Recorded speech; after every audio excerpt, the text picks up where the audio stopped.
किसान, बदलते भारत की शान।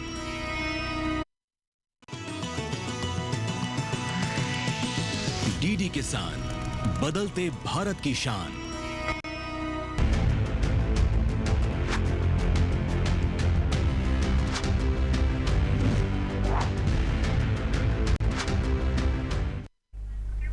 नमस्कार, आप सभी का स्वागत है दूरदर्शन किसान पर। आप देख रहे हैं हमारा खास कार्यक्रम सच के साथ और मैं हूं पुलकित शुक्ला।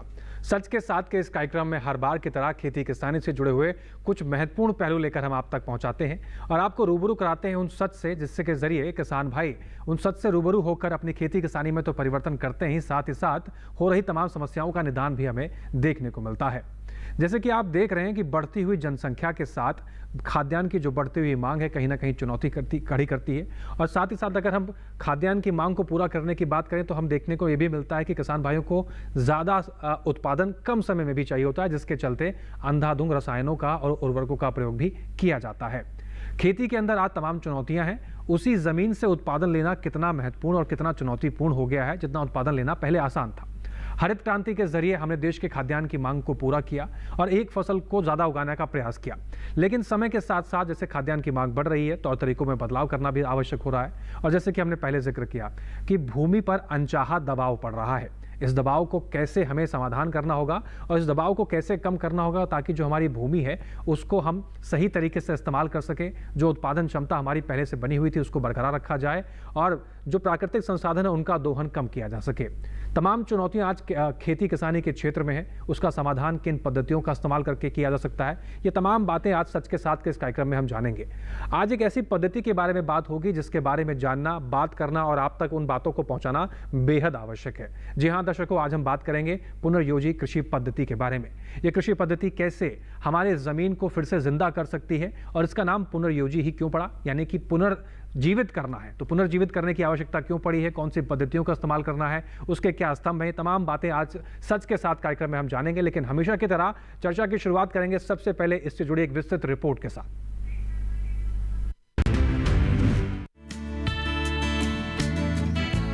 पुनर्योजी कृषि एक ऐसी कृषि प्रणाली है जिसका उद्देश्य सिर्फ उत्पादन को बढ़ाना नहीं बल्कि मिट्टी, पानी, जैव विविधता और संपूर्ण पारिस्थितिकी तंत्र को पुनर्जीवित करना है।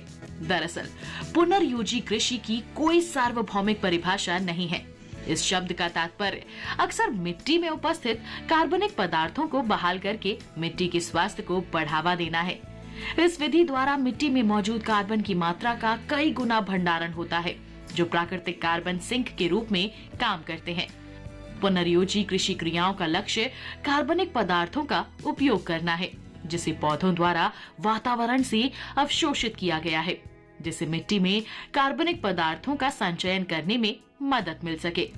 पुनर्योजी कृषि प्रणाली में कई सिद्धांत शामिल हैं, जैसे जुताई को कम करना या जुताई के बाद मिट्टी के संघटकों को खत्म करना, बिना ढकी मिट्टी की स्थानिक अस्थायी क्रियाओं को खत्म करना, खेत में पौधों की विविधता को बढ़ावा देना और मिट्टी पर पशुधन व फसल कार्यों को एकीकृत करना। पुनर्योजी कृषि के फायदों की बात करें तो इसके कई सारे फायदे हैं। मिट्टी की जुताई करने की प्रथा को खत्म करने या कम करने से कार्बन डाइऑक्साइड की उपस्थिति भी कम हो जाती है। कृषि वानिकी वनीकरण और पुनर्वनीकरण को प्रोत्साहित करती है और बंजर हो चुकी मिट्टी को प्राकृतिक कार्बन सिंक में बदलने में मदद करती है। जैविक उर्वरकों का उपयोग करने से उनके कृत्रिम समकक्षों की मांग कम हो जाती है। पुनर्योजी कृषि से मिट्टी की गुणवत्ता और स्वास्थ्य में सुधार होता है। मिट्टी की बढ़ी हुई जल प्रतिधारण क्षमता भूजल पुनर्भरण की सुविधा प्रदान करती है। मिट्टी की गुणवत्ता को समृद्ध करना कृषि के लिए अधिक भूमि को खाली करने की जरूरत के बराबर है। इस तरह ये मौजूदा जैव विविधता को संरक्षित करती है।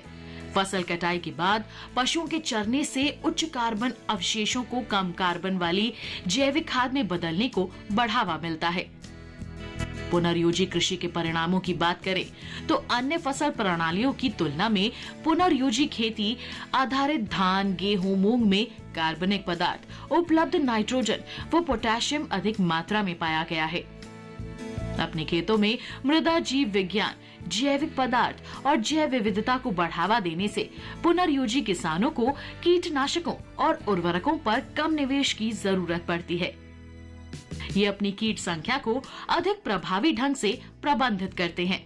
कुल मिलाकर पुनर्योजी खेती पारंपरिक खेती के तरीकों की तुलना में अधिक टिकाऊ साबित होती है। तो पुनर्योजी कृषि क्या है और कैसे काम करती है, इसके क्या क्या संभाग हैं, ये रिपोर्ट के जरिए हमने समझने का प्रयास किया, लेकिन इसको विस्तार से समझेंगे और जानेंगे कि ज़मीनी स्तर पर कैसे किसान भाई इसका लाभ ले सकते हैं और कैसे जो हमारी भूमि है उसको फिर से पुनर्जीवित करके हम पुनर्योजी कृषि की तरफ आगे बढ़कर अपने उत्पादन क्षमता को बरकरार रख सकते हैं। तो चर्चा की शुरुआत करेंगे, कुछ खास एक्सपर्ट्स हमारे साथ स्टूडियो में मौजूद हैं। आप सभी का तारुफ करा देते हैं उनसे। सबसे पहले स्वागत करते हैं डॉक्टर दिनेश कुमार जी का। आप प्रिंसिपल साइंटिस्ट हैं, department of agronomy, IRI Pusa से। आपका बहुत स्वागत है सर। आपके साथ हमारे साथ एक बार फिर से खास मेहमान जुड़े हुए हैं, उनका भी रुख कर लेते हैं। डॉक्टर तपस कुमार दास जी हैं, आपका भी बहुत स्वागत है डॉक्टर तपस जी। आप प्रिंसिपल साइंटिस्ट हैं। इसके साथ ही हमारे साथ एक खास मेहमान हैं डॉक्टर रमेश कुमार झा जी, आप प्रोफेसर हैं एग्रो फॉरेस्ट्री से। हमारे साथ एक खास मेहमान हैं श्री कुलदीप सिंह जी, आप किसान हैं टटेसर गांव से। आप सभी मेहमानों का हम स्वागत करते हैं कार्यक्रम सच के साथ में डॉक्टर दिनेश कुमार जी। लेकिन चर्चा की शुरुआत मैं आपके साथ करना चाहूँगा। समय के साथ बदलते हुए हम बहुत एडवांस हो गए हैं हर तरीके में, लेकिन जब हम बात खेती की कर रहे हैं एडवांस के साथ साथ कहीं ना कहीं हम क्या पीछे होते जा रहे हैं? क्या हमारी खेती किसानी की जो उत्पादन की क्षमता थी वो बहुत ज़्यादा चुनौतीपूर्ण होती जा रही है, जिसकी वजह से आज हमें डिस्कस करना पड़ रहा है कि पुनर्योजी कृषि पद्धति को अपनाना चाहिए। तो एक तो ये क्या चुनौती बढ़ गई है, और दूसरा पुनर्योजी कृषि क्या है? सबसे पहले तो मैं कहना चाहूँगा कि जो हमारी परंपरागत खेती है उसको रासायनिक खेती भी कहा जाता है और उस पर ज़्यादा निर्भरता हमारी हो चुकी है और ये टिकाऊ पद्धति नहीं है एक तरह की। यानी इसमें हम रसायनों का बहुत ज़्यादा प्रयोग करते हैं। रसायनों के प्रयोग से मिट्टी हमारी खराब होती है, जलवायु या पर्यावरण खराब होता है, साथ ही साथ किसानों की लगातार लागत भी बढ़ती जाती है। जैसे एक खास पैदावार लेने के लिए किसी किसान भाई को 1 कट्टा यूरिया का डालना पड़ता था 10 साल पहले, 20 साल पहले।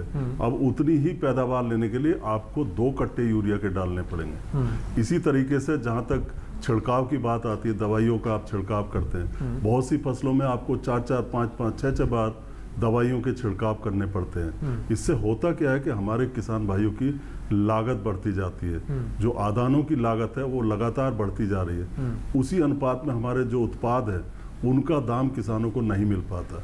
कुल मिला के बहुत ज़्यादा लाभकारी जो है खेती बाड़ी का काम रह नहीं गया हमारा। तो इसमें हमें कुछ विकल्प ढूंढने होंगे जिससे कि हम जो आमदनी है वो भी बढ़ा सके, साथ ही साथ जो मिट्टी का स्वास्थ्य हमारी खराब हो रहा है धीरे धीरे उसको भी ठीक कर सकें, और जो पर्यावरण है हमारा या वातावरण है उसका भी हम सुधार कर सकें। जो हमारी गैसें वगैरह या और जो हमारे पोल्यूटेंट हैं, जो प्रदूषक हैं, उनकी मात्रा कम की जा सके। तो इस दिशा में जैसे रीजनरेटिव एग्रीकल्चर या पुनर्योजी कृषि की बात हम करते हैं, तो ये कोई अलग से कोई खेती नहीं है, खेती विशेष नहीं है। इसमें जो सबसे अच्छी जो प्रैक्टिसेस हैं, जो क्रियाएं हमारी, उनका समावेश कर लिया जाता है जी। जैसे कंजर्वेशन एग्रीकल्चर, संरक्षण कृषि है, डॉक्टर दास उस पर रिसर्च करते हैं, तो उसकी बहुत अच्छी 3 प्रैक्टिस है, 4 प्रैक्टिस है जो डॉक्टर दास बताएंगे, वो सारी की सारी ली जा सकती हैं। इसी तरीके से प्राकृतिक खेती की पद्धति है जो हमारे बीच में किसान हैं, गांव से आए हैं चौधरी साहब, वो बताएंगे। तो कुछ जो अच्छी चीजें उसकी हैं उनको ले सकते हैं। साथ ही साथ एग्रो फॉरेस्ट्री जैसे हम बात करते हैं, कृषि वानिकी, उसका समावेश भी हम कर सकते हैं। ऐसा नहीं सब जगह किया, जहां जहां संभव हो। और जब वानिकी जुड़ जाती है तो उसके साथ जानवर भी जुड़ जाते हैं। बिल्कुल। और जब जानवर जुड़ जाते हैं तो एक तरह का इंटीग्रेटेड फार्मिंग सिस्टम बन जाता है। बिल्कुल। तो ये सारी चीजें मिला के जो best practice. Doctor Dinesh ji, आपने बहुत बेहतर बात कही कि सामूहिक प्रयास करना होगा, चाहे एग्रो फॉरेस्ट्री हो, चाहे कंजर्वेशन की बात हो, या फिर प्राकृतिक खेती की बात हो। जब समाहित होकर सब चीजें मिलेंगी तभी वो समाधान मिल पाएगा। आपने बहुत बेहतर बात कही, और इसी बात को जानने के लिए डॉक्टर रमेश कुमार झा जी मैं आपका रुख करना चाहूँगा। जब हम एग्रो फॉरेस्ट्री की बात करते हैं, इस जो पुनर्जीवी कृषि की बात कर रहे हैं, पुनर्योजी कृषि की हम बात कर रहे हैं, इसमें एग्रो फॉरेस्ट्री का कितना बड़ा रोल है? और आज हमारे पूरे भारत संभाग की अगर हम बात करें, जो वनों की संख्या है वो दिन ब दिन कम होती जा रही है। पेड़ों की कटाई बहुत ज़ोरों शोरों से है, और जैसे कि जानवरों का भी जिक्र किया गया, चाहे वो वाइल्ड लाइफ हो, चाहे वो पालतू जानवर हो। और जो पालतू जानवरों की बात करें, जैसे गाय भैंस जो किसान भाई, पशुपालक भाई पालते थे, उनके लिए भी कहीं ना कहीं जो चरवाहे की जगह होती थी वो भी कम होती जा रही है। ऐसे में एग्रो फॉरेस्ट्री का बैलेंस बना के रखना और खेती की तरफ इसका पूरा बैलेंस बना के रखना कितना बड़ा चुनौतीपूर्ण होता जा रहा है, और इसको हम कैसे मैनेज करेंगे आगे? कृषि वानिकी पुरानी पद्धति है वन में खेती, खेतों में वन, नई विद्या विज्ञान की, जय जय जय कृषि वानिकी। इसमें हम लोग पेड़ के साथ साथ सब फसल उगाते हैं। तो पहले भी हम लोग उगाते आ रहे हैं, लेकिन अब जो हम उगाते हैं उसमें वैज्ञानिक पद्धति को अपनाते हैं। पेड़ जो है ये जान रहे हैं कि किसी भी जगह के वातावरण को शुद्ध करता है, शुद्ध वायु देता है, शुद्ध जल प्रबंध करता है और उसके साथ खेती के लिए अनुकूल वातावरण तैयार करता है। जी। हम देखते हैं कि जब हम पेड़ लगाते हैं तो गर्मी के दिन में वहाँ का जो वातावरण का टेम्परेचर है, तापक्रम है, जो बाहर में 33 डिग्री के आसपास रहता है, पेड़ के पास चले जाइएगा तो 23 से लेकर के 25 डिग्री के आसपास रहेगा। जी। तो वो जो है उसके नीचे जो फसल उगाते हैं उसके लिए वो अनुकूल वातावरण देता है। साथ साथ जो फसल है वो तो क्लाइमेट के प्रति अनुकूल है, लेकिन उसका जो सॉइल का जो टेम्परेचर है वो जल्दी बढ़ता नहीं है, जल्दी घटता नहीं है। लेकिन यदि पेड़ के साथ हम फसल लगाते हैं तो सॉइल के टेम्परेचर को मेंटेन रखता है, जिससे कि उसमें फलन बहुत अच्छा आता है। साथ साथ जो पेड़ से पत्तियां गिरती हैं उससे ऑर्गेनिक मैटर जो है, कार्बनिक पदार्थ उस खेत में संतुलित मात्रा में बनी रहती है, जिससे कि जमीन का कैटायन एक्सचेंज कैपेसिटी बढ़ जाता है और जो आप खाद उर्वरक जो भी देते हैं वो आसानी से पौधे ले लेते हैं। इस तरह से प्रकृति जो है फसल के लिए एकदम अनुकूल वातावरण तैयार करता है। तथा साथ साथ बहुत ऐसे फसल हैं, जैसे तेलानी फसल है, उसका ज़्यादातर पॉलिनेशन जो है इंसेक्ट के द्वारा होता है। और ये पेड़ जो है क्या करता है कि जो उसका अंडा है पेड़ की पत्तियों पर देती है और उससे जो लार्वा निकलता है वो उसको खाती है और फिर जब वह तितली के रूप में बन जाता है तो पोलिनेशन में काम करता है। और बहुत ऐसी फसल है जिसमें यदि पोलिनेशन ठीक से नहीं होता है तो उत्पादन 30 से 40% तक घट जाती है। बिल्कुल सही बात। तो ये जो है पोलिनेटर को बढ़ाने में भी बहुत मदद करता है। इसके साथ साथ जो पत्तियां हैं जैसे सुबबुल है, उसका चारा बहुत अच्छा होता है, उसमें प्रोटीन की मात्रा बहुत होती है, डाइजेस्टिबल प्रोटीन की। उसी तरह से ग्लिरिसीडिया है, उसी तरह से जंगली जिलेबी है और बहुत सारे लेगुमिनस है। शीशम भी एक लेगुमिनस प्लांट है।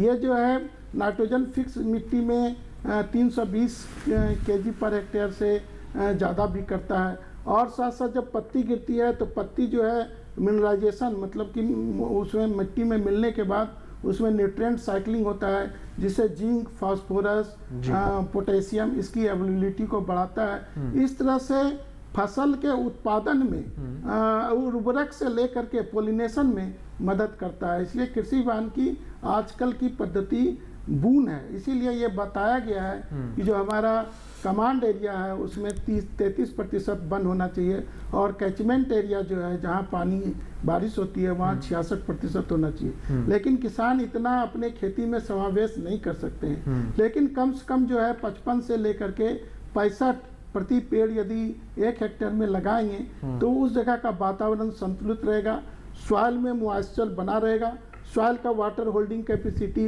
जल धारण क्षमता बढ़ जाएगी।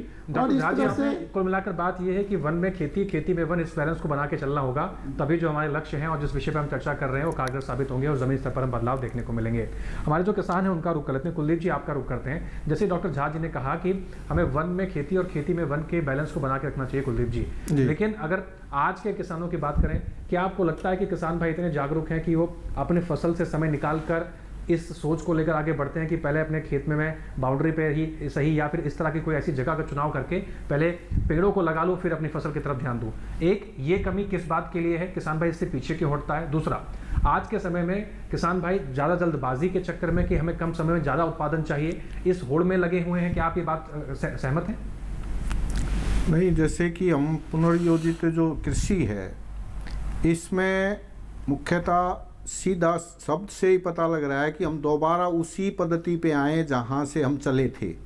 सीधी ही बात है जी। दूसरा, हमने बीच में कुछ समय ऐसा गया कि हमने बहुत सारे पेड़ तो काटते ही रहे, अभी भी काटते जा रहे हैं, लेकिन लगाने शुरू नहीं किए। अब थोड़ा सा दोबारा से लोग जागरूक तो हुए हैं कि पेड़ पौधे लगाने दोबारा से शुरू हुए हैं अपने खेतों में भी और बाहर जो खाली जगह पड़ी हैं उनमें भी, रोड के साथ भी अब लोग जागरूक हुए हैं। जवान जो लोग किसान हैं वो जागरूक हुए हैं कि वो पेड़ लगाना जो है उन्होंने शुरू किया है। जी। ईश्वर ने कुछ इस प्रकार की पद्धति दी है कि वो चारों तरफ यानी कि एक सर्कल बनाया, जैसे वाटर सर्कल, ऐसे ही फसल सर्कल भी एक इस प्रकार का होना चाहिए कि जो वेस्टेज मिलता है फसल से वो सारा का सारा हम भूमि में ही उसको मिला दें, वो सारा गल के सड़ के उसमें पानी में और दोबारा से वो खाद के रूप में बन करके और फसल को लाभ देता है। तो ये सारी चीज़ें पेड़ पौधों से भी हैं और जो फसल से भी वेस्टेज है, जैसे हम आग वगैरह लगा देते हैं फसल कटने के बाद, तो वो सारा अच्छा नहीं, ठीक नहीं है भूमि के लिए, हमारी उसके लिए, और जो है सारा दोबारा से एक भूमि को हमें जीवित करना होगा यानी कि, और उसमें सारा का सारा वेस्टेज जैसे खरपतवार है हम उसको उखाड़ करके क्या करते हैं कि बाहर डाल देते हैं खेत से जी, वो भी हमें वहीं पर डाल देनी चाहिए खेत में ही, उसमें बीज बनने से पहले ही उखाड़ देना चाहिए और वहीं खेत में डाल दें और वो गल के सड़ के उसमें जो है वो सारा का सारा उसका खाद के रूप में आ जाता है। तो ये चीजें हमने बहुत ध्यान रखना चाहिए इन चीजों का, किसानों को भी सबको हमें ध्यान रखना चाहिए। फसल अवशेषों का प्रबंधन उचित तरीके से करेंगे तो हमारे जो लक्ष्य है उसको हम प्राप्त कर सकेंगे। जी, आपका भी ये बहुत अच्छा सुझाव है। डॉक्टर दास जी, आपका रुख करते हैं, कौन से ऐसे गैप्स हैं जिसको हम फिल नहीं कर पा रहे? किसान भाई बहुत प्रयास करते हैं, हम तरह तरह के प्रोग्राम करते हैं। आपने अभी बीते समय में देखा कि कृषि मेलों का आयोजन किया जाता है। हमारे जो कृषि मंत्री थे वो गांव-गांव जाकर लोगों से मिले भी, उनकी समस्याओं को जाना। जितने हमारे केवीके के वैज्ञानिक थे, पूसा के वैज्ञानिक थे, इन सब वैज्ञानिकों को जमीनी स्तर पर उतारा गया, किसानों से संवाद कराया गया, अपनी समस्याएं रखिए या अपनी समाधान पाइए। उसके बावजूद भी कहीं ना कहीं वो गैप रह पा रहा है। वो कारण कौन से हैं सर जिसकी वजह से हम वो गैप को फुलफिल नहीं कर पा रहे हैं और किस तरीके से हम उसको कैरी फॉरवर्ड करेंगे? जैसे कृषि प्रौद्योगिकी का जो हम बताते हैं किसान भाई को, और एक्चुअल फील्ड में उनका इस्तेमाल करने के लिए, प्रयोग करने के लिए थोड़ा सा जो तकनीकी का प्रयोजन होता है, आवश्यक होता है, वो कभी कभी किसान भाइयों के पास वो कमी में होता है। और कभी कभी जो हमारा जो नॉलेज, जो ज्ञान हम देते हैं उनका सही तरह से उनका इस्तेमाल मतलब प्रयोग नहीं हो पाते, एक है। और कुछ हमारा आजकल ज़्यादा तक जो हमारा कृषि प्रौद्योगिकी है और ज़्यादा जगह मेकानाइजेशन के बात बोलते हैं, जहाँ जो बड़ी किसान वाली बात है, जहाँ मेकानाइजेशन मशीन वाला है। जैसे अभी साहब जी ने बताया, जो हम कम जुताई करके और जैसे फसल का अवशेष आप उनमें मतलब छोड़ दे, इस तरह कर पाए, तो वो तकनीक अपनाने के लिए थोड़ा मशीन का मतलब जैसे ट्रैक्टर का और आपका जो और खाली मतलब जो बिना जुताई में खेतों में बुआई करने के लिए जो आपका हैप्पी सीडर कुछ मशीन का ज़रूरत होता है। कभी कभी किसानों के पास जो सीमांत किसान होता है उनके पास उपलब्ध नहीं हो पाते। कभी कभी वो कुछ तकनीकी किसान के जो कैपिटल इन्वेस्टमेंट के कारण, कुछ कभी थोड़ा सा नॉलेज के गैप के कारण वो नहीं हो पाता है। लेकिन हमारा जो शोध से जो पाया गया तकनीकी है, उनका किसानों को खेत में अपनाने के लिए थोड़ा सा कभी कभी जो टेक्नोलॉजी है उसका रिफाइनमेंट का भी थोड़ा ज़रूरत होता है। तो उन्हीं के साथ करने के लिए ये सारे चीज़ हमें ध्यान में रखना पड़ेगा। और हमारा तकनीकी किसानों के खेत तक पहुंचाने के लिए जैसे किसान, वैज्ञानिक सब एक साथ एकजुट होके प्रयास करना पड़ेगा, तभी ये हो पाएगा। सिर्फ कोई अकेला मतलब जैसे किसान अकेला भी नहीं कर पाएगा, साइंटिस्ट अकेला भी नहीं कर पाएंगे। तो दोनों का एक साथ मतलब एक साथ होना बहुत ही ज़रूरी है। जी, तो जिस तरीके से हमारी खेती पर दबाव पड़ रहे हैं, जिस तरीके से हमने शुरुआत में बताया कि तमाम जो अनचाहे रासायनिक का प्रयोग है या फिर यूँ कहें कि ज़्यादा उत्पादन लेने की जो होड़ है और खाद्यान्न की जो मांग बढ़ रही है, इसके चलते जो दबाव पड़ रहा है भूमि पर, उसको पुनर्जीवित करने का प्रयास पुनर्योजी कृषि कुल मिलाकर कहने का एक तरीका है। और उसके कौन कौन से संभाग हैं, कौन से फैक्टर्स हैं जो उस पर असर डालते हैं, उसको भी हमने समझने का प्रयास किया। फिलहाल कुछ और महत्वपूर्ण जानकारी लेंगे और विस्तार लेंगे इस विषय पर, लेकिन यहाँ वक्त हो गया एक छोटे से ब्रेक का। आप सभी बने रहें, देखते रहें सच के साथ।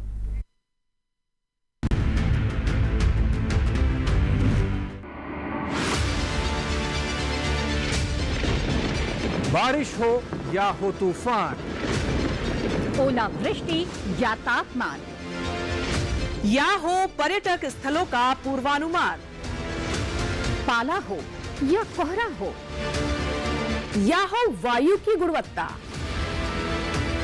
सबकी सटीक जानकारी, सबका सटीक विश्लेषण। देखिए हमारे साथ मौसम खबर में। मौसम खबर, देश के मौसम का सबसे तेज और सटीक विश्लेषण, रोजाना शाम 7:30 बजे डीडी किसान पर।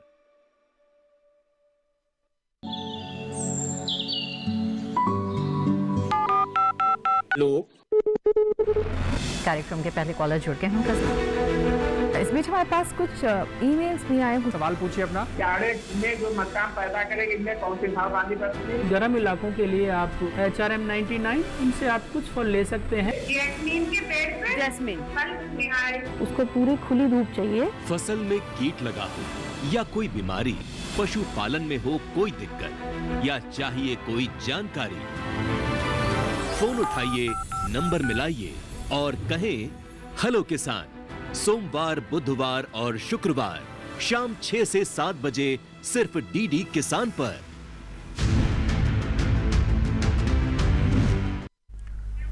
ब्रेक के बाद एक बार फिर से आप सभी का स्वागत। चर्चा को आगे बढ़ाते हैं। डॉक्टर दिनेश कुमार जी का एक बार फिर से रुख करते हैं। डॉक्टर दिनेश जी, पुनर्योजी कृषि की जब हम बात कर रहे हैं तो उसके पीछे के सिद्धांत क्या है और इसके लक्ष्य क्या है, इसके पीछे प्रयोग क्या है? जी बिल्कुल, देखिए हमारे देश के एक पोएट थे शकील, उन्होंने 2 लाइनें कही थी, बिगड़ेगी और बनेगी दुनिया यहीं रहेगी। यानी ऐसी खेती, पहली बात तो वो बिगड़े ही ना, डिस्टरबेंस आप करते रहें, कोई समस्या आ जाए, कोई विघन आ जाए, तो ऐसी खेती कुछ बिगड़े ही ना उसका खेती का, या फिर अगर बिगड़ जाए, कोई कमी आ जाए, कोई विघन आ जाए उसमें, तो वो अपने आप ही उसको सुधार ले, अपने आप ही उसका पुनर्योजन कर ले। ऐसी खेती वास्तव में जो है रीजनरेटिव एग्रीकल्चर होती है। अब इसमें कोई एक प्रैक्टिस नहीं होती, इसमें ध्यान हम देते हैं कि एक तो मिट्टी का स्वास्थ्य बढ़े, मिट्टी में कार्बन की मात्रा लगातार बढ़ती रहे, जिससे कि बहुत ज्यादा फायदे होंगे इसके। बाद में हम चर्चा करेंगे क्या फायदे होंगे कार्बन बढ़ने के। दूसरा, पर्यावरण संतुलन बना रहे, उसका प्रदूषण कम से कम हो और यहाँ तक कि उसका सुधार हो।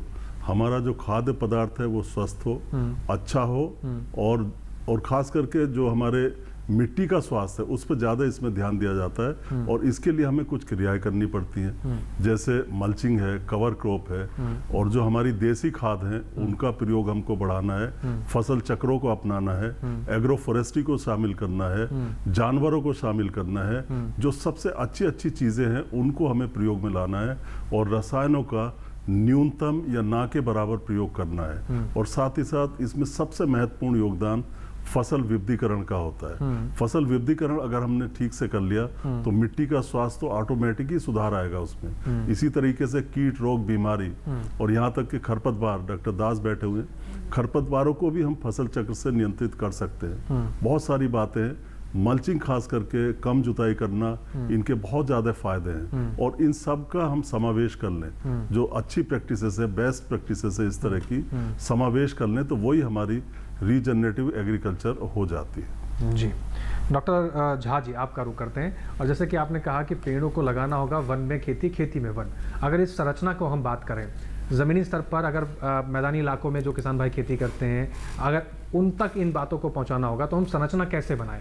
मान लीजिए मैंने धान की फसल ली है तो मैं कौन से पेड़ों का चुनाव कर सकता हूं, या फिर कोई फसल चक्र अपना के मैं फसलें बदलाव कर रहा हूं तो कौन से पेड़ों का चुनाव करके अपने खेत की मैं पेड़ भी लगा लूं और मेरी फसल भी तैयार हो जाए? कुल मिलाकर उन संरचनाओं को हम कैसे समझें, कैसे बनाएं और कैसे चुनाव करें? कृषि वानिकी में हरियाली है जहाँ जलद भी उसी खंड के वासी, पर मरु की भूमि रह जाती है प्यासी की प्यासी। तो जहाँ पेड़ होगा वहाँ बादल आकर्षित होगा, और जहाँ बादल आकर्षित होगा तो वर्षा होगी, और वर्षा से हमारा फसल लहला जाएगा।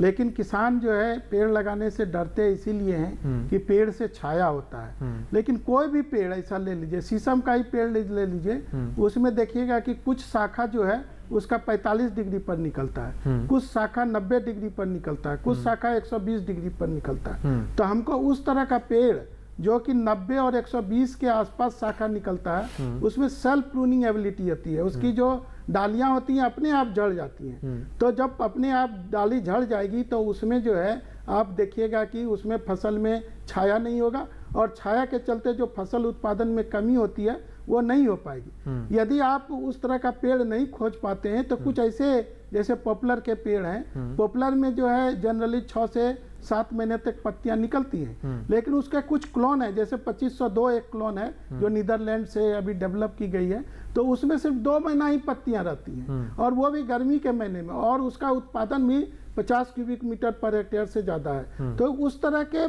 फसल में उस तरह के क्लोन को यदि आप अंतर्वर्तित करेंगे, उसके साथ लगाएंगे, तो आपके उत्पादन में कोई कमी नहीं होगी। या फिर आप जो यदि प्रकाश चाहक पेड़ लगाते हैं तो वैसे फसल को लगाना पड़ेगा जो कि प्रकाश को उतना लाइक नहीं करते हैं। जैसे कि हम लोगों ने ये इसके साथ पॉपुलर के साथ भी और आंवला के साथ भी ये जो हल्दी की 4-5 वैरायटी लगाई थी, लेकिन जो राजन सोनिया हमारे पूसा से निकली वैरायटी, उसके उत्पादन में 30% तक कमी आएगी। लेकिन दूसरी वैरायटी एक नदिया से निकली है, वो वैरायटी जो है उसके उत्पादन में कमी नहीं है आई, उतना ही मिला, लेकिन उसमें यही है कि कर्कुमिन कम है। तो इस तरह के काम में अभी अनुसंधान करने की आवश्यकता है, लेकिन पेड़ के चुनाव के साथ साथ फसल का भी चुनाव करने में सावधानी बरतनी पड़ेगी।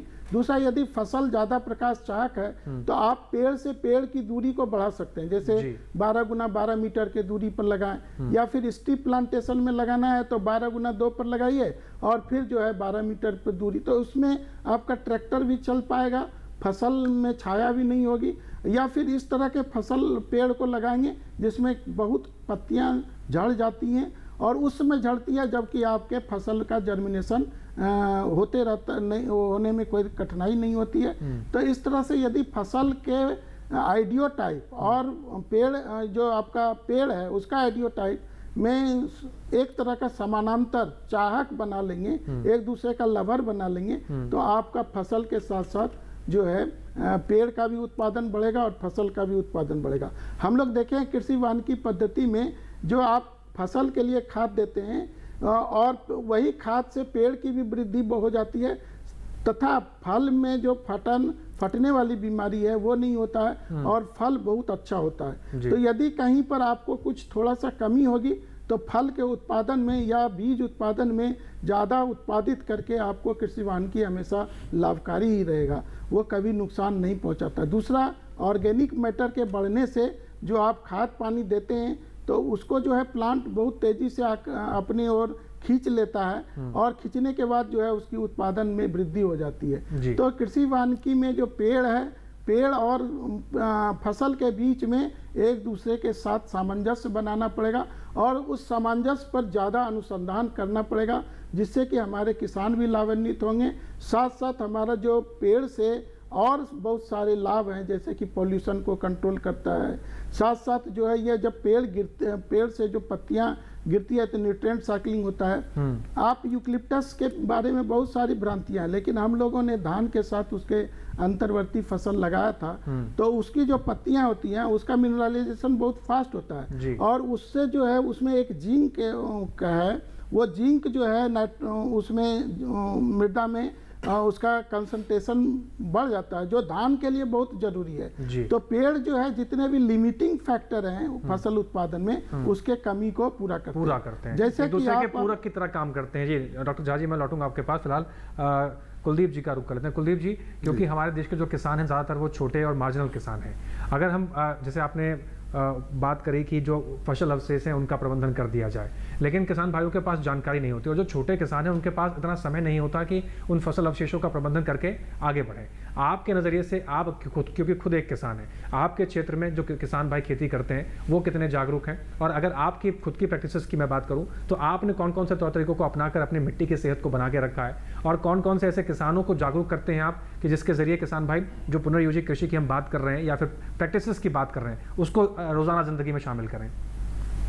देखो, इसमें जो है किसान, तो मैंने बताया कि पेड़ पौधे अब दोबारा से लगाने शुरू किए हैं। एक सरकार की तरफ बड़ी दबाव है कि वे पेड़ काटना नहीं चाहिए, लेकिन कई बार क्या होती है कि मजबूरी होती है किसान की पेड़ काटना, कहीं ना कहीं वो मजबूरी हो जाती है कि पेड़ काटना, तो उस डर के कारण भी कई बार किसान पेड़ लगाना जो है बीच में जो छोड़ा या भी थोड़ा सा लगाने जो लगे हैं, तो वो भी एक काफ़ी दबाव रहता है कि भाई हम यहाँ लगा देंगे तो कल को अगर कोई योजना हमको वो करते हैं या पेड़ नुकसान करता है फसल में, तो उसको काटना जो है वो काफ़ी बड़ा भयंकर सरकार का दबाव उस चीज़ पे, तो वो भी कहीं ना कहीं लोगों को पेड़ को काटने से रोकता है।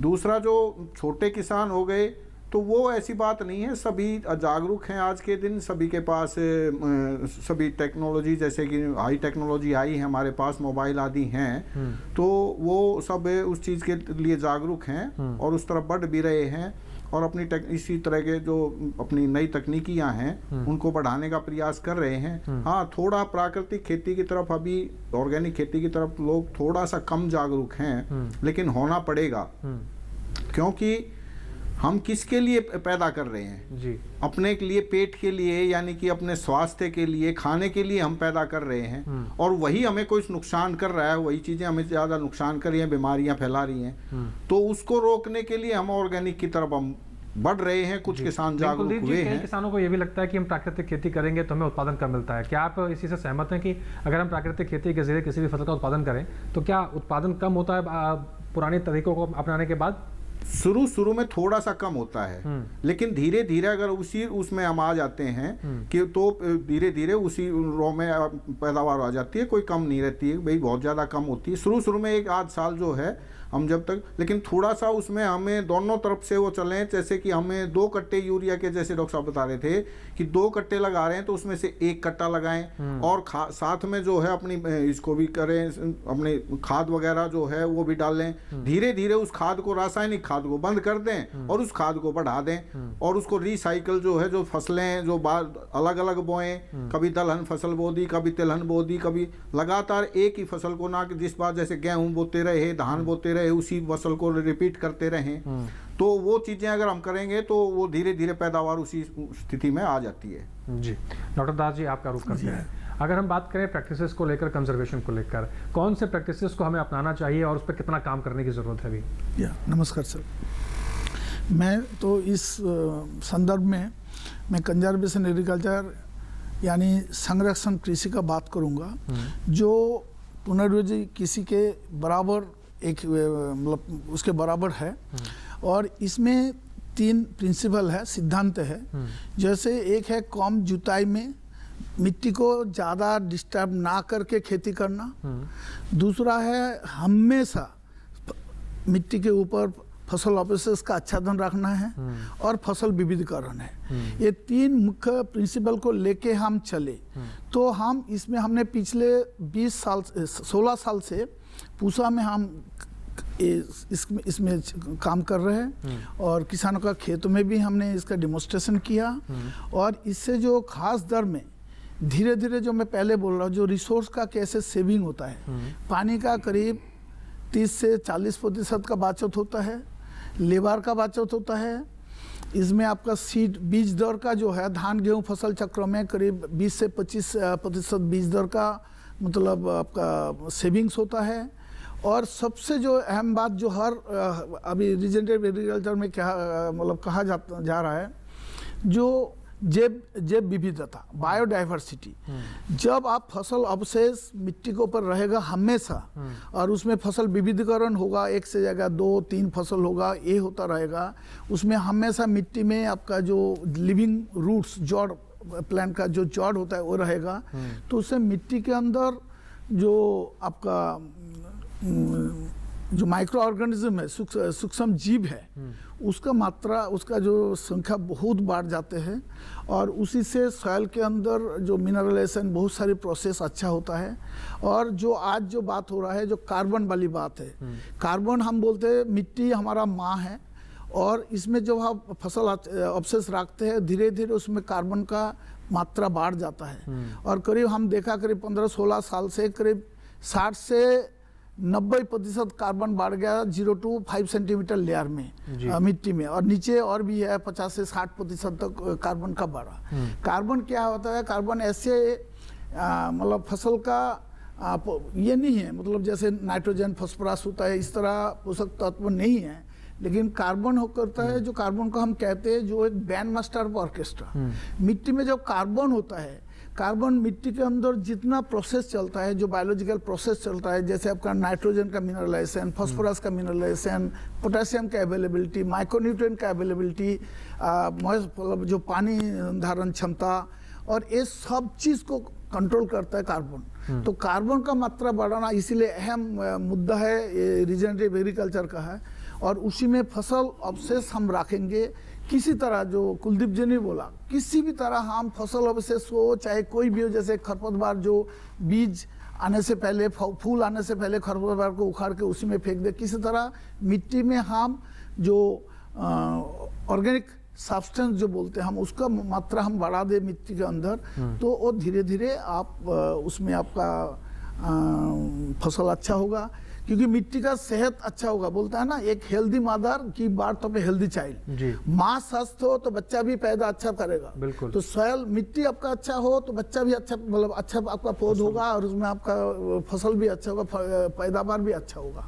ये चीज़ हमें ध्यान में रखते हुए ये जो संरक्षण कृषि है, इसमें मैं बाद में ये भी बोलना चाहता हूँ, इसमें हमने अभी पाया जो इसमें नाइट्रोजन का जो प्रयोग हम करते हैं, इसमें 25 से 30% नाइट्रोजन का प्रयोग कम हो गया।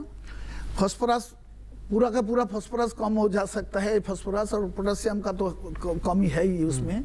तो ये फसल अवशेष से ये सब पोषक तत्व तो धीरे धीरे मिट्टी में जमा होता है, और उससे आपका फसल मतलब मिट्टी का हेल्थ बहुत ही अच्छा होता है।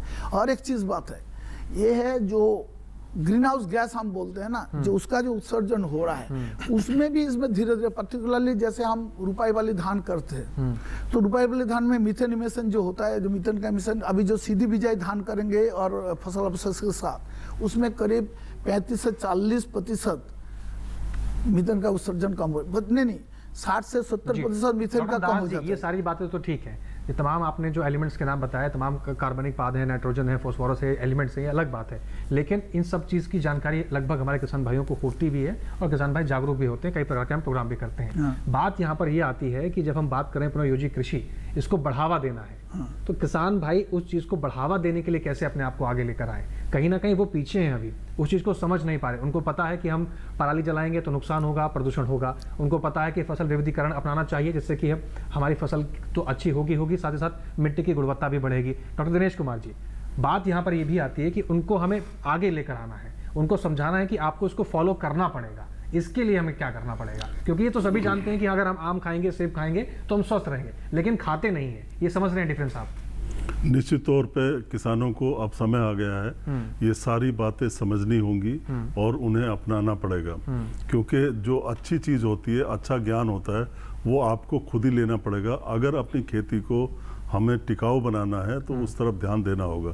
सरकार या कोई भी संस्था सब कुछ आपको नहीं दे सकती, ज़्यादातर चीज़ें आपको ही लेनी है। आजकल तो मोबाइल से, फ़ोन से बहुत तरह की जानकारी मिल जाती है, विशेषज्ञों से आप जुड़ सकते हैं। आपको आगे बढ़ना है, यानी आपको प्यास लगी है तो कोई के पास आपको ही जाना, आपको ही सीखना, आपको ही समझना है। जहाँ तक पुनर्योजी खेती की बात है, इसकी सारी की सारी जो क्रियाएं हैं, जो प्रैक्टिसेस हैं, वो बहुत ज़्यादा लाभकारी हैं।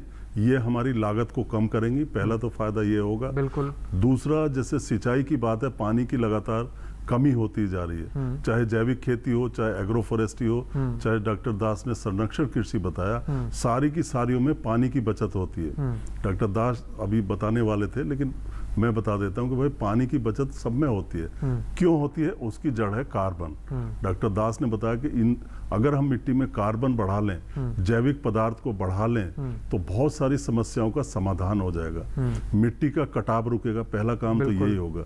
संरचना में सुधार होगा, और जो हमारी जल धारण क्षमता है वो बढ़ेगी। जैसे जैसे हम मिट्टी में जैव पदार्थ बढ़ाते हैं, वैसे वैसे आपकी सिंचाइयों की संख्या कम हो जाएगी। अगर सिंचाई की संख्या कम होगी तो आपकी लागत कम होगी। दूसरा, अगर हम कार्बन को लगातार अपनी खेती में बढ़ाते जाते हैं तो आगे चल के कार्बन क्रेडिट किसान भाइयों को मिल सकते हैं, और इससे आपकी आमदनी भी बढ़ सकती है। अब समय आ गया है किसान भाइयों को कार्बन क्रेडिट के बारे में जानने का, कैसे इसका आप लाभ ले सकते हैं। और जैसे फसल विविधीकरण भी एक बहुत ही महत्वपूर्ण इसका घटक है। उससे क्या होगा कि पहला तो हमारे घर का स्वास्थ्य बढ़ेगा। मिक्स खेती करेंगे, अलग अलग तरह के उत्पाद करेंगे, दाल करेंगे, सब्जी करेंगे, दलहन तिलहन सब तरह के करेंगे, तो हमारा अपना स्वास्थ्य भी ठीक रहेगा, क्योंकि ज़्यादातर चीज़ें आप घर से खाते हैं और उसमें रसायनों का प्रयोग बहुत कम होगा, उससे भी हमारी लागत घटेगी, मिट्टी का स्वास्थ्य बढ़ेगा और हमारा स्वास्थ्य बढ़ेगा और पर्यावरण का भी स्वास्थ्य बढ़ेगा। तो आज नहीं कल इस तरह की जो क्रियाएं हैं, प्रैक्टिसेस हैं, वो हमें अपनानी ही पड़ेंगी। दूसरी तरफ एग्रो फॉरेस्ट्री की बात डॉक्टर साहब ने विस्तार से बताई, इसके भी बहुत सारे फायदे हैं। तो इन सब चीज़ों को मिलाकर हम निश्चित तौर पे आगे बढ़ सकते हैं। जी, सामूहिक प्रयास करने होंगे। कई बार इसका जिक्र किया गया कि न केवल सिर्फ एक पद्धति को, सब मिलाकर सामूहिक प्रयास हम करेंगे तभी उन लक्ष्यों को पा सकते हैं। और किसान भाई, जैसे कि आप अभी उत्पादन ले रहे हैं, लेकिन धीरे धीरे समय के साथ साथ जो भूमि की जोत की संख्या, जोत वाली भूमि है, वो भी धीरे धीरे कम होती जा रही है। बंजर भूमि एक तरफ बढ़ती जा रही है, उसका भी कोई ना कोई समाधान करना पड़ेगा, क्योंकि जिस तरीके से जनसंख्या बढ़ रही है, खाद्यान्न की मांग बढ़ रही है, लेकिन उपजाऊ भूमि की जो संख्या है वो कम हो रही है। उन तमाम चीज़ों को देखते हुए हमें जितनी जल्दी हो सके उतनी जल्दी इन प्रयासों को अपनाना होगा। और जैसे कि कार्बन क्रेडिट के बारे में बताया गया, कार्बन के उत्सर्जन को बताया गया, इसको भी हमें ध्यानपूर्वक अपने करके खेती किसानी के तौर तरीकों में बदलाव करने होंगे। कुछ और महत्वपूर्ण बातें जानेंगे, लेकिन फिलहाल यहाँ वक्त तो एक छोटे से ब्रेक का। ब्रेक के उस पार कुछ और विस्तृत जानकारी लेंगे। आप बने रहें, देखते रहें सच के साथ।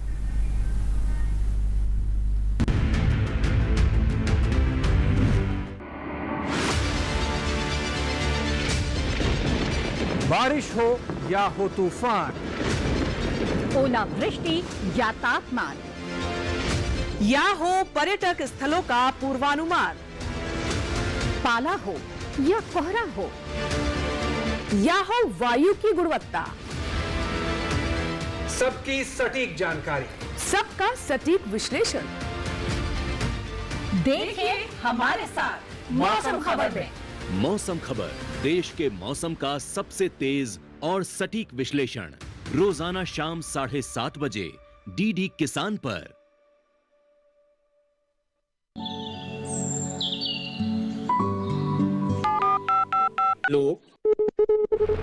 कार्यक्रम के पहले कॉलर जुड़ गए होंगे। इस बीच हमारे पास कुछ ईमेल्स भी आए हैं। सवाल पूछिए अपना।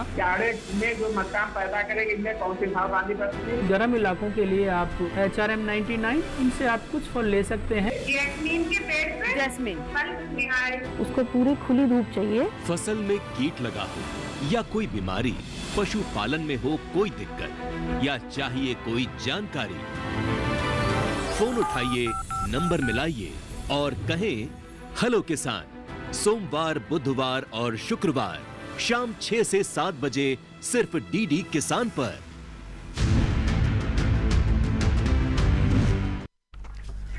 ब्रेक के बाद एक बार फिर से आप सभी का स्वागत है। आप देख रहे हैं कार्यक्रम सच के साथ और एक महत्वपूर्ण विषय पर आज हम चर्चा कर रहे हैं। चर्चा को आगे बढ़ाते हुए डॉक्टर झा जी का रुख करें। डॉक्टर झा जी, जलवायु परिवर्तन भी कृषि के क्षेत्र में एक बहुत बड़ा कारक निकल के पिछले 2-3 सालों में देखा जाए तो सामने आया। असमय बरसात हो जाती है, जब बरसात की आवश्यकता हो तो बरसात होती नहीं, तापमान बहुत तेजी से बढ़ता है। ये पूरी चीज़ें कहीं ना कहीं खेती किसानी पर जो उत्पादन होता है उस पर असर डालता है।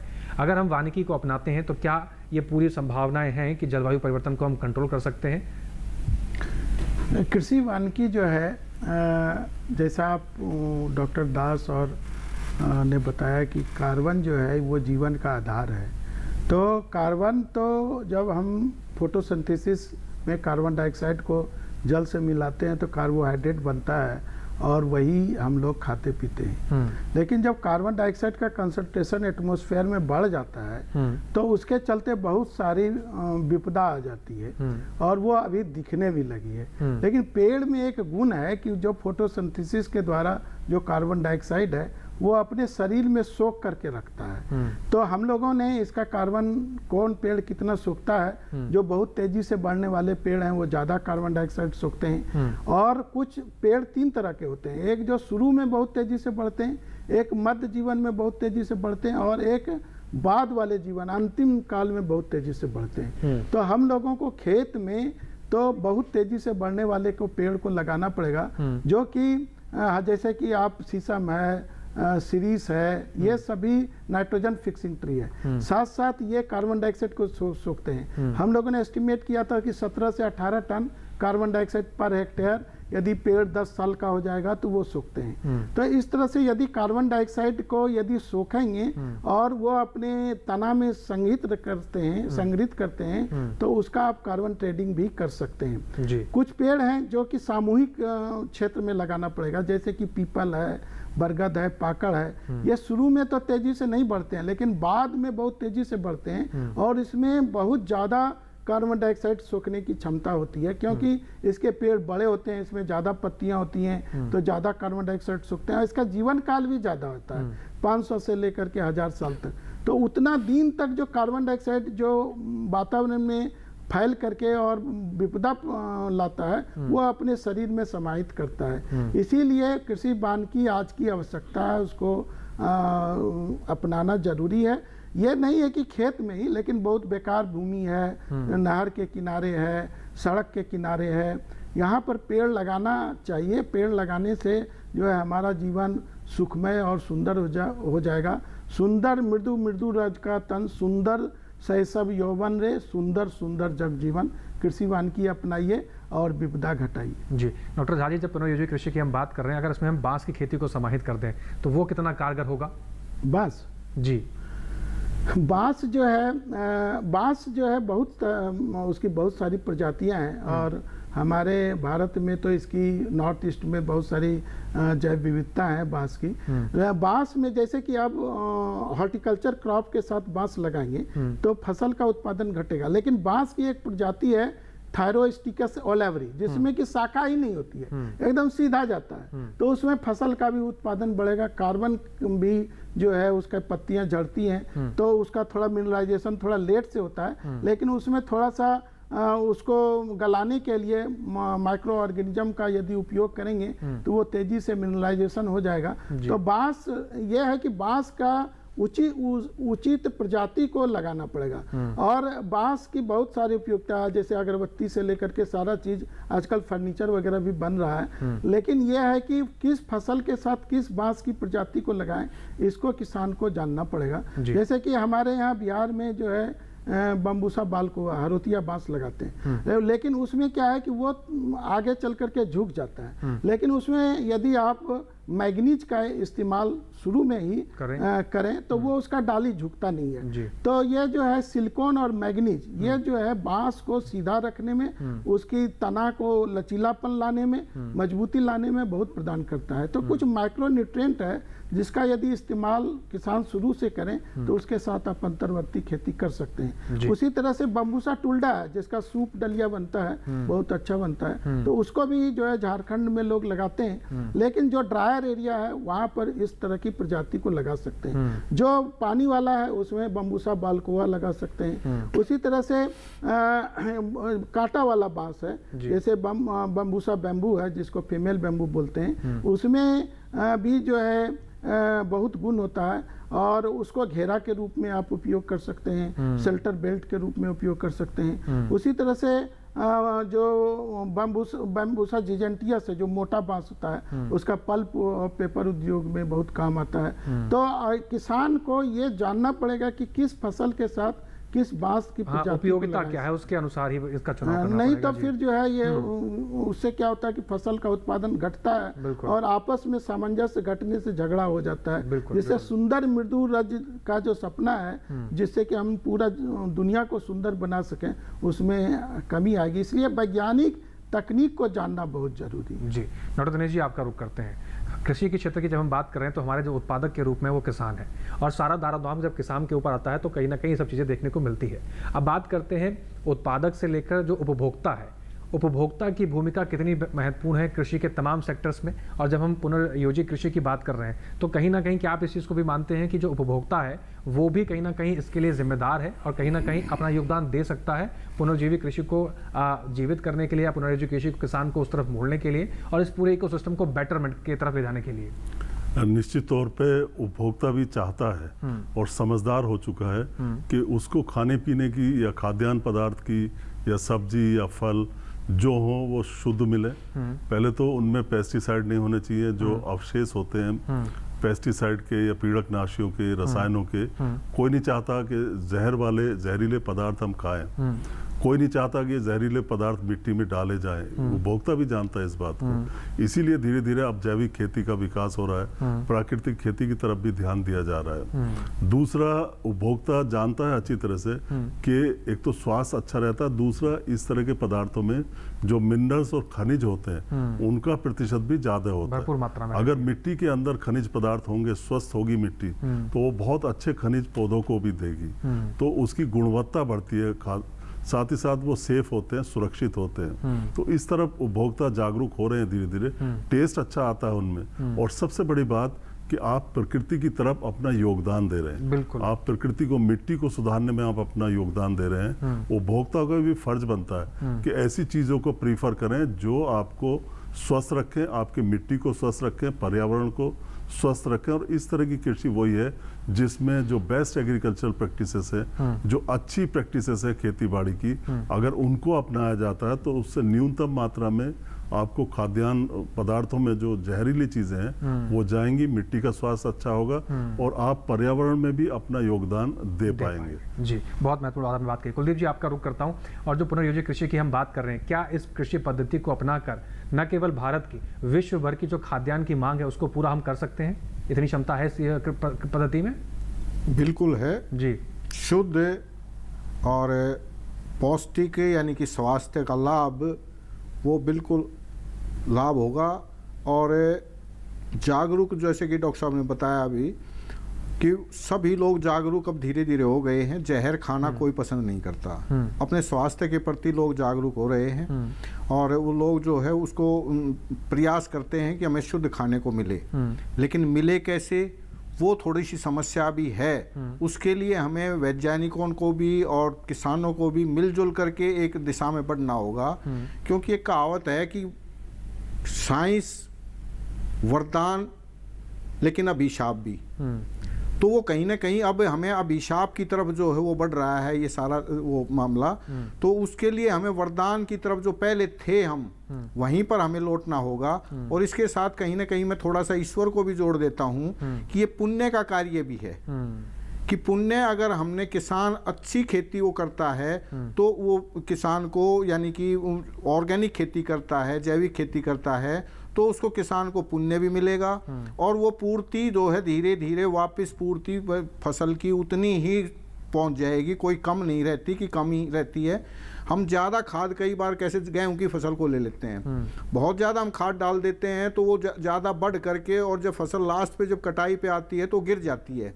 जब उसमें बाली आती हैं तो गिर करके, और वो उसमें फसल जो है बहुत कम हो जाती है। तो इस प्रकार से अगर ऑर्गेनिक होगी तो उसकी जड़ें मजबूत होंगी, और वो नीचे से पकड़े रखेंगी, उसका तना मजबूत होगा तो वो गिरेगी नहीं, तो फसल जो है अच्छी फसल पैदावार अच्छी निकलेगी।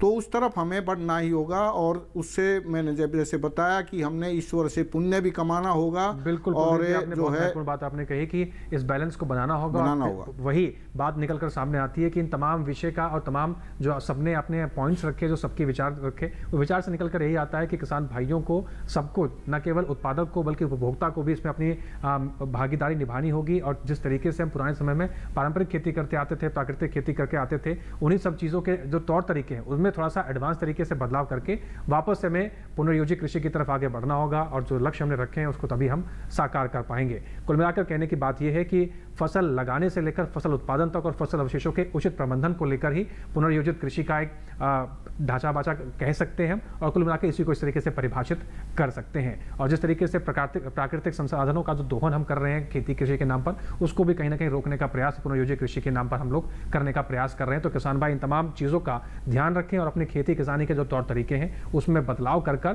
पुनर्योजित कृषि की तरफ आगे बढ़ें। अच्छा उत्पादन तो आप लेंगे, साथ ही साथ आप मिट्टी की गुणवत्ता को बना के रखेंगे, जो उत्पादन आपको मिलेगा उसकी भी गुणवत्ता में कहीं ना कहीं आप बढ़ोतरी देखने को मिलेगी। फिलहाल सच के साथ के इस कार्यक्रम में आज पुनर्योजित कृषि को लेकर बस इतना ही।